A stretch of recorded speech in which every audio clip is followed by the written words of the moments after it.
기도드리시겠습니다. 만복의 근원이신 하나님, 오늘 우리 교회를 복의 통로로 사용하여 주셔서 하늘의 문을 여시고 그 복과 은혜와 사랑을 마음껏 베풀어 주시니 참으로 감사합니다. 이 예배를 통해서 예수님의 마음을 품는 것이 우리의 가장 큰 복이요, 가장 큰 기쁨이요, 가장 큰 자랑입니다.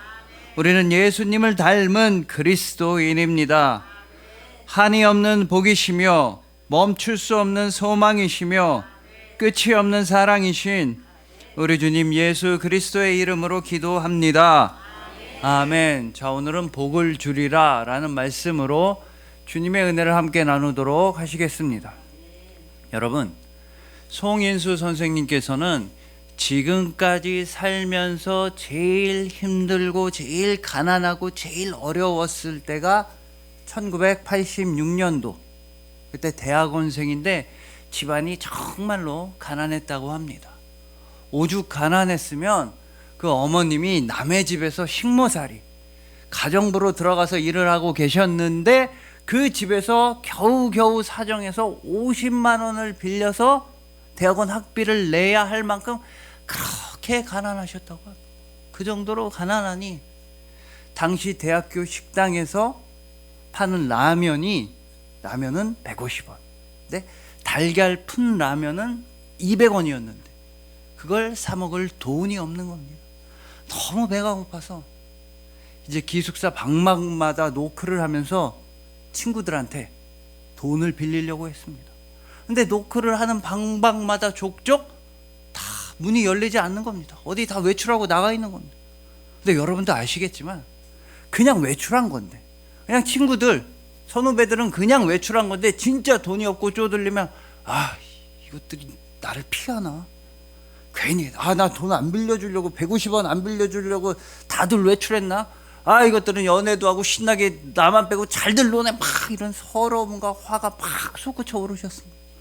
근데 그때 감사하게도 복도에서 친구를 만나서 150원 빌려서 말 그대로 눈물 젖은 라면을 사 먹으면서 결심을 하셨습니다. 이제 공부 그만해야겠다. 내가 이렇게 가난해서 라면 사 먹을 돈도 없는데 무슨 공부냐. 다 때려치고 취업하고 돈이나 벌어야겠다. 그렇게 결심하고 잠들고 다음날 아침에 늘 하던 대로 큐티 말씀 묵상을 하셨습니다. 내용은 창세기 46장.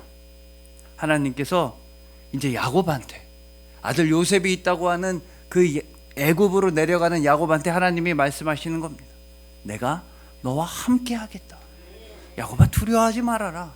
나는 너와 항상 함께 한다. 그 말씀을 묵상하는데 마음이 너무나도 뜨거워지는 겁니다. 그날 오후에 대학원 조교가 찾아오더니 다음 학기에 전액 장학금을 받을 수 있게 됐다고 축하한다고 말을 전하는 겁니다. 그 얘기를 들으니까 너무나 뛸 듯이 기뻤습니다. 물론 돈 문제가 해결된 것도 너무나 기뻤지만 그날 새벽에 아침에 읽었던 그 뜨거운 마음이 하나님께 응답받는 것 같아서, 하나님의 말씀이 바로 이렇게 나에게 응답을 해주시는 것 같아서 하나님께서 주시는 복에 대해서 너무나 크게 감사하셨다는 겁니다. 여러분, 이처럼 하나님께서는 여러분들에게 복을 주시는 하나님이십니다. 근데 그 복은 여러분들이 예상한 그대로 베풀어 주시는 복일 수도 있고, 또 어떤 때는 여러분들의 예상과 생각을 완전히 뛰어넘어서 하나님만 주실 수 있는 하늘의 방식으로서 여러분들에게 복을 베풀어 주시는 복의 하나님이십니다. 그런데 요새는 교회에서 복이라는 단어만 꺼내도 많은 사람들이 싫어합니다. 무슨 복이야, 기복신앙 아니야, 미신적이야, 무슨 정원수 떠다 놓고 비나이다 똑같이, 교회에서 무슨 복이야, 없어 보이게, 거룩하지 못해. 그래, 많은 사람들이 복 얘기만 해도 비난을 하곤 합니다. 그러나 여러분들이 가지고 있는 성경책, 여러분들이 읽고 있는 하나님의 말씀에서 하나님은 뭐라고 여러분들에게 말씀하셨습니까? 내가 너희에게 복을 주겠다. 내가 너희에게 반드시 복을 주겠다. 내가 너희에게 복 주고 복 주며 너희가 너희를 번성하게 하겠다. 내가 천대 이르는 복을 너희에게 주겠다고 하나님은 분명히 약속하셨습니다. 그리고 여러분들은 이미 그 하나님 아버지의 복을 받고 있습니다. 바로 예수 그리스도, 오직 예수 그리스도.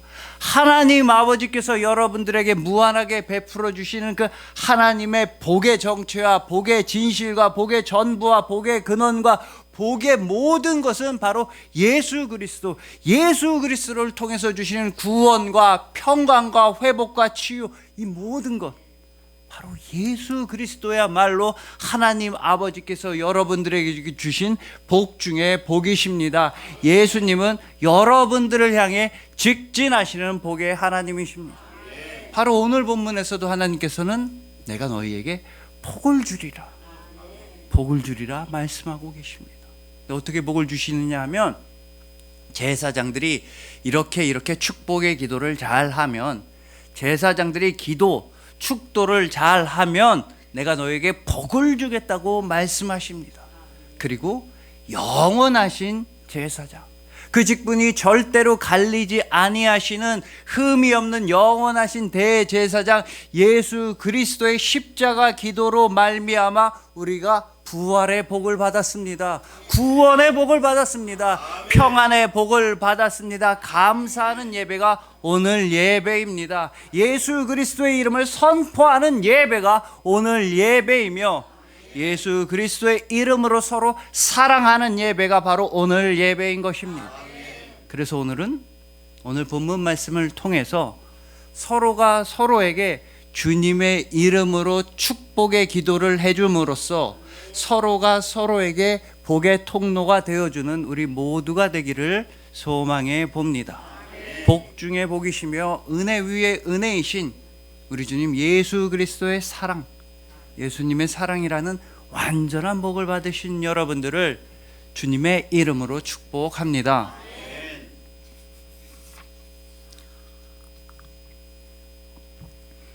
자, 먼저 오늘 본문은 민수기인데, 여러분들이 잘 아시다시피 민수기의 뜻은 백성 민자의 숫자. 그래서 백성들의 숫자를 세는 얘기가 2번 나옵니다. 민수기. 이스라엘 백성들의 인구조사를 2번 했는데, 언제 했냐면 출애굽하고 나서 하나님의 도우심으로 애굽의 노예 종살이에서 자유롭게 풀려난 백성들이 몇 명인지 한번 세봤고, 그로부터 40여 년 뒤에 민수기 26장에서 다시 한번 이스라엘 백성들의 숫자, 인구조사를 해봤습니다. 처음 이스라엘 백성들 인구조사를 했을 때에는 60만 3,550명이었고, 약 40여 년이 지난 뒤에 다시 한번 인구조사를 해봤더니 60만 1,730명이었습니다. 40년 동안 1,820명만 숫자가 줄어든 것이므로 사실상 이스라엘 백성들의 숫자는 줄어들지 않았다, 인구는 동일하게 유지되었다라고 봐야 합니다. 이 사실은 너무나 감사하고 은혜로운 말씀입니다. 여러분 생각해 보십시오. 광야에서 40년을 지낸다고 한다면 어떤 민족이든 어떤 백성이든 무조건 숫자가 줄어들어야만 합니다. 먹을 것도 없고 마실 물도 없고 계속해서 외적의 침입은 있고 밤에는 춥고 낮에는 뜨거운 그 광야에서 40년을 지낸다면 60만 명에서 6만 명, 6천 명, 600명까지 숫자가 줄어들어야만 하는데, 이스라엘 백성들은 그 인구의 숫자가 동일하게 유지되었습니다. 즉 아무리 험난하고 두렵고 척박한 광야라고 할지라도 하나님이 함께 하시면 살아남을 수 있다. 아무리 우리에게 절망스럽고 도저히 헤어나올 수 없는 광야와 같은 문제가 있다 할지라도 하나님의 은혜가 있다면, 하나님의 복이 있다면 번성하여 언약의 땅으로 전진해 나아갈 수 있다는 것이 민수기의 가르침 중에 하나인 것입니다. 그러나 여러분, 이 40년 동안 어떻게 좋고 즐겁고 신나는 일만 있었겠습니까? 특히나 이스라엘 백성들은 거의 40년 내내 죄악을 저질렀습니다. 맨날 불평하고 불만, 불순종의 죄악을 저질렀으며, 가장 특출나게 잘못한 건 민수기 14장에서 가나안 땅 정탐이 있은 다음에 우리는 저희 가나안 땅 가기 싫습니다. 뭐 젖과 꿀이 흐르든 말든 저 땅 가기 싫습니다. 무섭습니다. 다시 애굽으로 돌아가자. 모세도 죽이고 다시 애굽으로 돌아가서 다시 노예가 되자. 하나님께서 보여주신 그 길, 새로운 비전을 따라가지 못하는 크나큰 죄악을 저질렀던 것입니다. 여러분, 이스라엘 백성들의 죄악은 바로 하나님의 말씀을 믿지 못한 데 있습니다. 저 언약의 땅, 젖과 꿀이 흐르는 땅으로 나아가기만 하면 되는데 나아가질 않았습니다.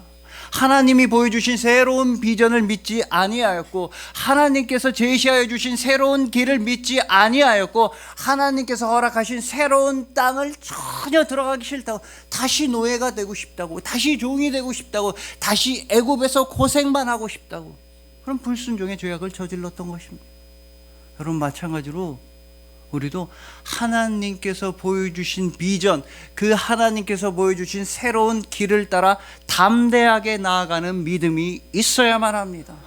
나의 죄악된 습관, 나의 옛날 모습들, 나의 욕심, 탕욕, 정욕에 젖어서 예전의 노예 생활, 애굽 생활로 돌아갈 것이 아니라 하나님께서 약속하여 주신 젖과 꿀이 흐르는 땅으로 나아갈 수 있는, 그 새로운 비전을 따라갈 수 있는 믿음이 있어야만 합니다. 여러분, 제가 예전에 태국에 전도여행 갔더니 선교사님께서 차량을 운전해서 저희를 막 여기저기 데려다 주시고 사역을 하게 하셨는데, 가만 보니까 그 선교사님 자동차 핸들이 오른쪽에 있는 겁니다. 우리나라 차는 조종석이, 핸들이 왼쪽에 있는데, 그 선교사님 몰고 다니시는 차는 핸들이 자동차의 앞편 오른쪽에 있는 겁니다. 왜 그러냐고 물어봤더니, 태국에는 일본에서 사용하던 중고차, 일본 중고차를 많이 수입해서 이 일본 차라서 핸들이 오른쪽에 있는 경우가 많이 있다는 겁니다. 그러면 왜 일본 차들은 핸들이 오른쪽에 있느냐, 조종석이 오른쪽에 있느냐? 그건 영국 자동차들의 영향을 받아서 그런 거라. 그래서 생각해 보니까 영국 차들은, 일본 차들은 핸들이 주로 오른쪽에 붙어 있고, 미국 자동차 그리고 우리나라 자동차들은 핸들이 왼쪽에 붙어 있는 겁니다. 그럼 왜 이런 차이가 생겨났을까? 여러분, 영국에서 자동차가 개발되기 전에 사람들이 많이 타던 자동차 비슷한 운송수단은 마차가 있었습니다. 마차. 그러면 마차의 조종석은 어느 쪽에 있었느냐? 오른쪽에 있었다는 겁니다. 오른쪽에. 왜냐하면 이 마차는 마부가 채찍으로 막 말을 때려서 이리야 해서 왼쪽으로 가라, 채찍으로 쳐서 오른쪽으로 가라, 이렇게 조종하는 게 마차입니다. 근데 마부가 왼쪽 자리에 앉아서 마차를 운전하면 어떻게 됩니까? 채찍을 휘두르면, 보통 오른손잡이가 많으니까 채찍을 휘두르면 어떻게 됩니까? 손님들이 계속, 오른쪽에 앉아있는 손님이 계속 뺨을 맞는 겁니다. 말을 치려고 채찍을 했는데 계속 걸리적거리니까 손님이 채찍에 맞는 거예요. 그럼 손님이 채찍에 맞으면 안 되니까 영국에서는 마차의 운전은 오른쪽에서 하는 게 굳어졌다는 겁니다. 오른손잡이가 많으니까. 그래서 오른손으로 채찍을 휘둘러서 마차를 운전했는데, 그러다가 자동차가 발명되니까 그래, 마차도 오른쪽에서 앉아서 운전했는데 자동차도 오른쪽에서 운전하는 거지 뭐. 그래서 영국산 자동차들은 핸들이 오른쪽에 붙어 있다는 겁니다. 근데 왜 미국 자동차들은 핸들이 왼쪽에 붙어 있느냐? 이 미국의 자동차 산업은 어느 정도 자동차가 개발된 다음에 자동차가 넘어온 겁니다. 미국 사람들이 자동차를 만들려고 생각해 보니까 핸들이 왼쪽에 있는 게 훨씬 편한 겁니다. 왜냐하면 오른손잡이가 많아서. 기어 박스, 기어를 오른손으로 조정하는 게 편하니까 핸들을 왼쪽에 달고 오른손으로 기어 조정하는 게 편한 겁니다. 그래서 뭐 영국 자동차는 핸들이 오른쪽에 있고 미국 자동차는 핸들이 왼쪽에 있는 무슨 대단한 철학적 사상적 이유가 있어서가 아니라, 영국에서는 그냥 마차 운전하던 대로, 마차 조정은 오른쪽에서 하는 거야. 자동차도 똑같아, 자동차도 오른쪽에서 운전해, 그런 거고, 미국에서는 아닌데 오른쪽에 있는 게 편하겠는데, 그래서 왼쪽에다가 이렇게 왼쪽에 있는 게 그래서 왼쪽에 핸들을 달았다는 겁니다. 여러분, 이처럼 영국에서는 마차를 운전하던 대로 하다 보니까 자동차 핸들도 오른쪽에 갖다 붙인 것이다. 즉, 사람은 생각하는 대로 살지 않으면 살던 대로 생각하게 된다는 것입니다. 우리 역시도 생각대로 믿음대로 살지 않으면 이스라엘 백성들처럼 자꾸 죄악된 습관으로, 자꾸 애굽의 노예, 자꾸 사망의 노예였던 데처럼 죄악을 저지르며 살아가게 되는 것입니다. 절대 그래서는 안 되고, 하나님께서 보여주신 새로운 비전을 따라갈 수 있는 믿음, 하나님께서 알려주신 새로운 길을 따라 걸어갈 수 있는 믿음, 하나님께서 가라고 하시는 그대로 나아갈 수 있는 순종과 헌신이 우리에겐 반드시 있어야지 언약의 땅에 도착할 수가 있다. 적과 꿀이 흐르는 복의 땅에 도달할 수가 있게 된다는 것입니다. 여러분, 그래서인지 이 민수기에는 두 가지 길이 나옵니다. 한 가지 길은 특히나 모세한테 있어서는 매우 잘 아는 길, 아주 오래된 길, 아주 익숙한 길, 이미 다 아는 뻔한 길이 하나 나오고, 반대편에는 완전히 새로운 길, 아무도 가보지 않은 길, 아무도 근처에도 가보지 않은 새로운 길, 두 가지 길이 나옵니다. 모세한테 있어서 너무나 잘 아는 길은 바로 애굽에서부터 시내산까지 오는 길이었습니다. 왜냐하면 자기가 옛날에 애굽에서 사람을 죽이고 도망칠 때 왔었던 길이라 너무나 잘 알았고, 또한 시내산에서 40년 동안이나 목자 생활을 했기 때문에 그쪽 길은 너무나 빠삭하도록 모세가 알고 있었습니다. 하지만 모세가 전혀 알지 못하는 길, 바로 적과 꿀이 흐르는 가나안 땅으로 가는 길, 이 길은 모세가 전혀 알지 못하는 길이었습니다. 모세뿐만 아니라 이스라엘 백성들 400여 년 동안 노예였으니까 이스라엘 백성 중에 그 누구도 가나안 땅으로 가는 길, 언약의 땅으로 가는 길은 아무도 알지 못했습니다. 즉 사람으로서는 단 한 번도 가본 적이 없는 길, 그 언약의 땅으로 가는 길, 그러면 그 길은 과연 어떻게 해야지만 갈 수가 있는 것입니까? 여러분, 하나님을 따라가면 됩니다. 하나님의 말씀을 따라가면 됩니다. 하나님의 인도하심만 쫓아가면 됩니다. 하나님께서 보내주신 구름 기둥과 불 기둥만 따라서 나아가면 언약의 땅에, 적과 꿀이 흐르는 땅에 안전하게 도착할 수가 있는 것입니다. 이스라엘 백성들과 마찬가지로 우리 역시도 언약의 땅, 영원토록 적과 꿀이 흐르는 나라, 영원한 행복의 나라, 우리 역시도 천국에 가는 길 아는 사람 아무도 없었습니다. 우리 중에 천국에 가는 길로 걸어가 본 사람 아무도 없었으며, 천국 가는 그 길 걸어갈 수 있는 능력이 되는 사람 아무도 없었으며, 천국 가는 그 길을 향해 나아갈 수 있는 실력과 조건이 되는 사람 우리 중에 아무도 없었습니다. 그래서 하나님 아버지께서는 직접 천국 가는 그 길을 보내주셨으니 바로 우리 주님 예수 그리스도이십니다.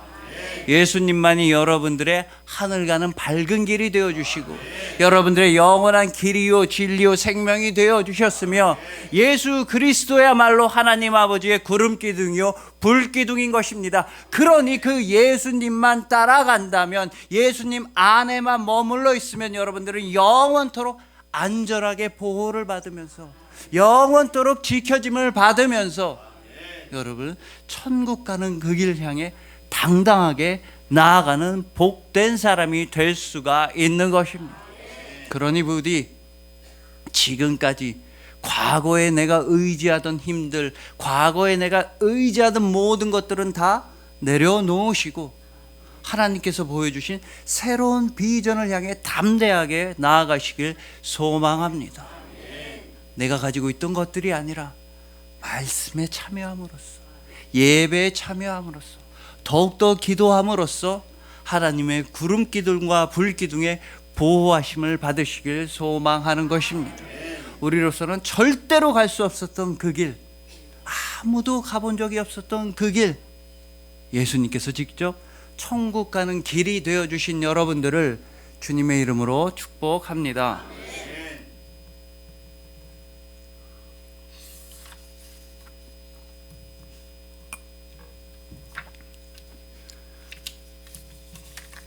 자, 다음으로 오늘 본문에서 하나님께서는 복을 주리라 이렇게 약속을 하셨습니다. 그렇게 복을 받는 방법은 아론의 아들들, 즉 제사장들이 하나님께서 모세를 통해 알려주신 그대로 기도를 잘하면, 제사장들이 축복의 기도, 축도를 착하라면 하나님께서 백성들한테 복을 주신다고 약속하신 겁니다. 그렇게 해서 하나님께서 베풀어 주시는 복의 핵심은 오늘 보면 27절에 나타나 있습니다. 그들은 이같이 내 이름으로 이스라엘 자손에게 축복할지니. 내 이름으로, 하나님의 이름으로 축복의 기도를 하면 하나님께서는 복을 주리라, 복을 주시겠다고 약속하신 것입니다. 그렇기 때문에 우리가 받는 복의 핵심은 하나님의 이름에 있는 것입니다.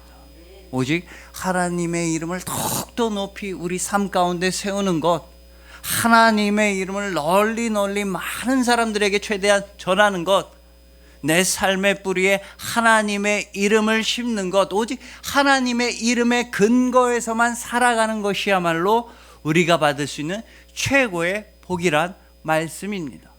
근데 이 복, 아까도 말씀드렸지만 요새는 교회에서 복이라는 단어만 꺼내도 많은 사람들이 손가락질하고 비난을 합니다. 에이, 무슨 복음, 거룩하지 못하게, 에이, 기복신앙이야, 에이, 천박해, 에이, 미신적이야, 에이, 옛날 촌스러운 옛날 얘기하고.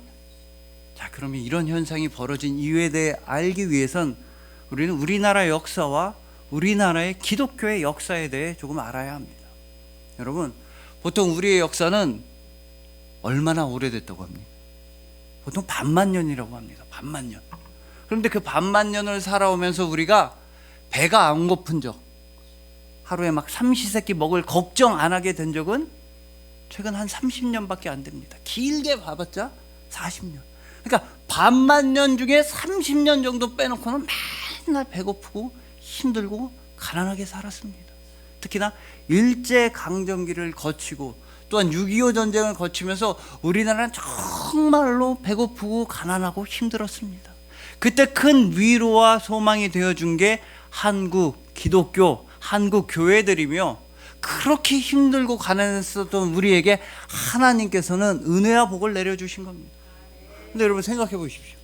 그럼 그때 그 옛날 힘들 때 성도님들이 하나님의 복을 구할 때 뭐 대단한 걸 구하지 않았습니다. 뭐 어마어마한 걸 구하지 않았습니다. 너무 배가 고프니까 하나님 밥 좀 주세요.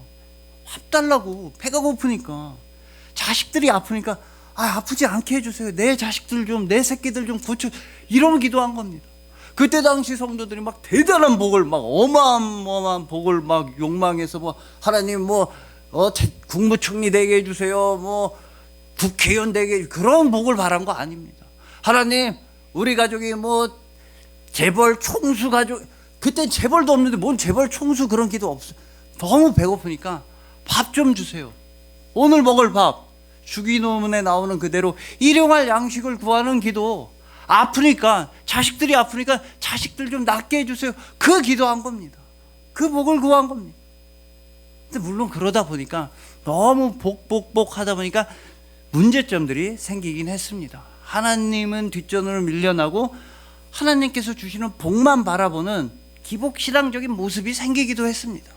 그래서 그런 믿음 생활에 대한 반작용으로서 신학자들의 통계를 보면 90년대 후반부터 2000년대 초반에서부터 본격적으로 반성운동이 우리나라 기독교에 시작되게 됩니다. 너무 복 그러는 거 하지 마라, 거룩하지 못하다, 기복신앙이다, 그런 반성하는 운동들이 나오고, 그 운동들, 그 선교단체나 찬양단체에서 하는 말들은 당연히 일리가 있습니다. 하나님만 바라봐야 되는 건 당연히 맞지만, 또 반대로 지나치게 그쪽으로 가다 보니까 또 다른 문제들이 터져 나왔다는 겁니다. 어디 교회에서 복 얘기를 하고, 거룩하신 하나님인데 복의 복자도, 마치 성경에서 복이라는 글자는 다 도려낸 것처럼 성경에 나오는 복을 묘시하는 그런 주장들이 이쪽으로 강해지다 보니까 어떤 문제가 생기냐면, 가장 가난한 사람들, 가장 아픈 사람들, 가장 힘든 사람들을 소외시켜버리는 문제가 생겨나게 되는 것입니다. 하나님의 복이 없으면 단 하루도 먹고 살 수 없을 정도로 가난한 사람들, 하나님이 함께 해주시지 않으면 단 1초도 마음의 평안을 누리지 못하는 제일 슬픈 사람들, 제일 힘든 사람들, 제일 어려운 사람들을 비난하는 결과가 생겼습니다. 무슨 복 얘기냐, 하나님께서 뭘 자꾸 구하냐, 그런 거 바라지 마라, 그러면서 제일 힘든 사람들, 제일 가난한 사람들의 신앙을 비난하는 일이 벌어졌습니다. 즉 21세기의 새로운 바리새인들이 생겨나게 된 것입니다. 어디야 교회에서 복 얘기하고 거룩하신 하나님, 그런 사람들이야말로 하나님의 복이라고 하면 물질적인 복만 생각하는 사람들이 오히려 다른 사람들의 신앙을 비난하게 되었습니다. 자신들의 신앙의 거룩함을 증명할 길이, 거룩함을 어떻게 증명하겠습니까? 자신들의 신앙을 거룩함을 증명하기 위한 방편으로 다른 사람들의 신앙을 비난하기 시작한 것입니다. 당신들은 거룩하지 못해. 당신들은 기복신앙이야. 당신들은 촌스러워. 당신들은 가짜야. 이렇게 하나님의 복을 바라는 사람들을 비난함으로써 나는 거룩해. 내 믿음은 순수해. 나는 진짜야. 이런 일이 벌어졌습니다. 그런 주장을 하면 어떤 문제가 신학적으로 생기냐면 예수 그리스도의 성육신의 의미를 절반은 놓치게 된다는 겁니다. 예수님께서는 육신을 입고 이 땅에 오셨는데 육신의 가난함 때문에, 육신의 필요 때문에, 육신의 아픔 때문에 하나님한테 기도하는 걸 금지하는 21세기의 바리새인들이 생겨나는 것이며, 주기도문 가운데서 일용할 양식을 구할 수밖에 없는 가난한 사람들을 비난하는 21세기의 바리새인들이 너무나 많아졌다는 것입니다. 하지만 여러분, 우리는 하나님의 복에 대해서, 성경의 복에 대해서 정확하게 전할 수 있어야 하며 담대하게 전할 수 있어야 합니다. 물질적인 복만 하나님의 복이 아니라 하나님의 복은 전인적인 복, 영성적인 복이며 우리의 삶 전체를 구원하여 주시는 하나님의 복에 대해 우리는 똑바로 전할 수가 있어야 하는 것입니다. 여러분, 교회 안에서는 이러한 문제가 있어 왔다면 교회 바깥에서는 역시나 하나님의 복을 믿질 않았습니다. 값없이 주시는 은혜, 그런 게 세상에 어딨어. 뭐 믿기만 하면 뭐 용서해주고, 믿기만 하면 천국 가고, 그런 게 어딨어. 예수님이 평안이 그런 게 어딨어. 아니야 저 다 헌금 내게 하려는 수작이야, 가짜야. 어떻게 값없이, 그런 게 어딨어. 무한히 주시는 사랑, 영원한 사랑, 그런 게 다 가짜야. 있을 수가 없어. 왜 그런 생각을, 안타까운 생각을 하게 되느냐 하면 자신들의 가치관으로서는 하나님의 복을 담아내기가 어렵기 때문입니다. 안타까운 일입니다. 너무나 이해 득실만 따지는 가치관으로서는, 계산기만 두드리는 가치관으로서는 무한히 주신다는, 천대에 이르기까지 주신다는 하나님의 복을 받아들일 수가 없습니다. 여러분, 지금 이 시대가 얼마나 계산적으로 됐냐면 심지어는 남녀 간의 어떤 순수한 사랑마저도 다 계산을 따지게 되었다는 겁니다. 정말 부부라고 하는, 정말 하나님께서 주신 복마저도, 부부 사이마저도 계산적으로 이렇게 연구할 수 있다고 주장을 하기도 합니다. 그러니까 진화 심리학 쪽에서는 이런 주장을 합니다. 북미 대륙, 미국이나 캐나다에서는 영화를 보셔서 아시겠지만 남자가 여자친구한테 청혼할 때 보통 근사한, 아주 그럴싸한 레스토랑에서 합니다. 스테이크를 먹으면서 스테이크 썰다가 갑자기 서양 남자들, 미국 남자들 무릎 꿇고 주머니에서 반지를 탁 꺼내, 반짝반짝거리는 비싼 알이 굵은 반지, Will you marry me? 느끼한 대사, 스테이크도 느끼한데 그런 느끼한 대사를 하면서 결혼해달라고 하는. 근데 이 진화심리학 연구자들이 통계를 내보니까 이 미국에서, 북미 대륙에서 이렇게 프로포즈를 할 때는 평소에 먹는 식당보다 3-4배는 비싼 식당에 가서 비싼 메뉴, 비싼 스테이크, 비싼 와인을 시키고 프로포즈를 해야 성공 확률이 높아진다는 겁니다. 그리고 남자가 청혼할 때 내미는 반지의 값을 봤더니 남자의 평균 연봉의 3분의 1 정도 되는 반지, 그러니까 자기 월급을 한 푼도 안 쓰고 4달은 다 모아야만 살 수 있는 그렇게 비싼 반지를 꺼내면서 Will you marry me 해야 청혼에 성공할 수가 있다는 겁니다. 그 이유는 진화심리학에서는 일단 모든 암컷들은 자신에게 좋은 먹잇감을 주는 수컷한테 끌린다고 설명을 합니다. 비싼 고기, 비싼 레스토랑에서 식사를 대접하는 사람이 이 정도 사람이면 내가 믿고 결혼할 수 있겠고, 본능적으로 여성들이 안다는 겁니다.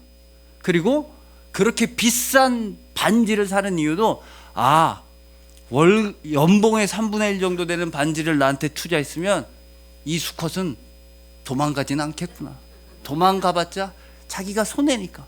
이 정도 투자했으면 내가 결혼이라고 하는 제도에 들어갈 수 있겠구나. 이게 도망 안 가겠구나. 이렇게 본능적으로 계산을 해서 어떤 암컷 수컷의 무슨 짝짓기처럼 그렇게 설명을 할 수가 있다는 겁니다. 물론 저는 그런 설명에 전혀 동의하지 않습니다. 사랑하는 남자 여자가 결혼하는데 뭐 그렇게 계산을 해서 했겠습니까? 그리고 저도 그런 식으로 프로포즈를 하지 않았습니다. 제가 연애하고 프로포즈 할 때는 일주일에 쓸 수 있는 돈이 맥시멈이 3만 원인데 거기서 막 지하철비 빼고 뭐 그거 몇 달치 모아봤자 무슨 반지가 돼서 누가 결혼을 스테이크를 먹을 돈은 말도 안 되는 겁니다. 냉동 삼겹살 먹을 돈도 없는데 그럼 어떻게 결혼을 했겠습니까? 그럴 때 우리가 하나님의 복이라고 하는 겁니다. 우리에게 배우자가 있다는 거 하나님의 복이라고 부르는 것입니다. 이처럼 하나님께서는 여러분들에게 무한한 복을 주십니다. 하나님께서는 절대로 여러분들한테 계산을 해서 계산기 두드려서 이만큼 복 주면 이만큼 뭐 믿음 그런 식으로 여러분들한테 복을 주질 않으십니다. 두꺼봐 헌집 줄게 이렇게 하나님의 방식이 절대 아니십니다. 하나님께서는 여러분들에게 복을 주시는데 어떤 식으로 주시는지를 오늘 보면 27절을 다시 한번 보시겠습니다. 그들은 이같이 내 이름으로 이스라엘 자손에게 축복할지니 내가 그들에게 복을 주리라. 내가 그들에게 복을 주리라. 아론의 아들들, 제사장들 마음껏 축복의 기도를 하라는 겁니다. 마음껏 축도를 하라는 겁니다. 그러면 하나님 아버지께서 백성들에게 마음껏 복을 베풀어 주신다는 말씀입니다. 단 하나의 조건, 내 이름으로 기도할지니. 하나님의 이름으로 기도해야만 하나님이 복을 주신다고 말씀하고 있습니다. 여러분, 하나님께서는 여러분들에게 복을 주기를 원하시고 또 원하셨습니다. 그래서 여러분들에게 하나님의 이름을 허락해 주셨으니 바로 나사렛 예수 그리스도이십니다. 오직 예수님의 이름만이 세상의 소망이요, 오직 예수님의 이름만이 천국의 기쁨인 것입니다. 천하 사람 중에 구원을 받을 만한 다른 이름을 주신 일이 없으니 오직 예수님의 이름만 여러분들에게 구원의 이름이 되는 것입니다. 천하 사람 중에 다른 사람의 이름으로서는 우리가 구원을 받을 수 없는 이유는 천하 사람 중에 예수님만큼 여러분을 사랑하시는 분은 없기 때문입니다. 여러분들은 이미 복을 받았습니다. 이 자리에 모여서 예배를 드리시는 여러분들은 이미 천대에 이르는 복을 받았습니다. 그 복의 이름이 바로 예수 그리스도의 사랑입니다.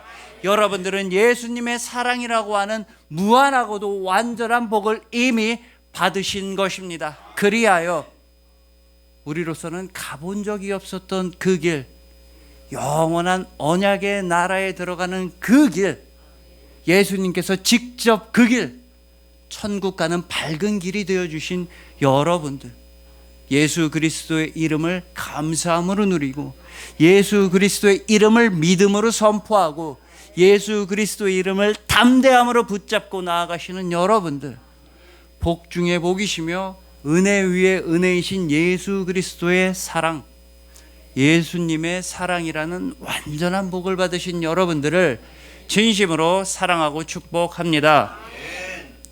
기도드리시겠습니다. 만복의 근원이신 하나님, 오직 주님의 이름만이 능력이며 주님의 얼굴빛이 평강이며 주님의 손길이 은혜입니다. 모든 복과 능력과 평강과 은혜가 오직 주님으로부터 흘러넘치니 우리는 절대로 주님을 떠나지 않습니다. 하나님과 가까이 하는 것만이 우리의 복입니다. 광야에는 길을 내시고 사막에는 강을 내시는 주님만 따라갑니다. 하늘나라의 구름 기둥과 불 기둥만 쫓아갑니다. 하늘 가는 밝은 길이 되어주신 예수님 안에서, 예수님을 위해서 예수님과 함께 사랑하며 살아가는 것, 이것이 우리 그리스도인의 복 중에 복이요 기쁨 중에 기쁨이며 가장 영광스러운 직분입니다. 우리는 사랑하는 그리스도인입니다. 한이 없는 복이시며 멈출 수 없는 소망이시며 끝이 없는 사랑이신 우리 주님 예수 그리스도의 이름으로 기도합니다. 아멘.